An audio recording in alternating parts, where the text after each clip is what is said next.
1645 жылдың көктемі.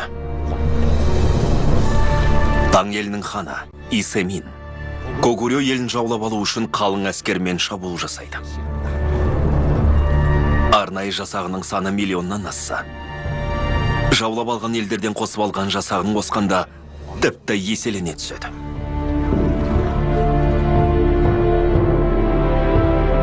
Когурё елі Йодong аймағының қолбасшысы Яң Маңчун жақын маңайдағы бекіністен әскер жинап, бәрін Йодong бекінісіне жинақтайды.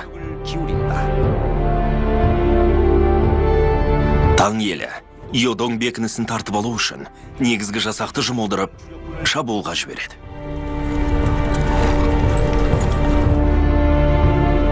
Жау қолына өтпеген Когурё елінің Йодong қақпасы тағда Таң еліне төтеп бере алар мекен. Когурё, Таң елі араларындағы соғыс осы жерде өз шешімін табады.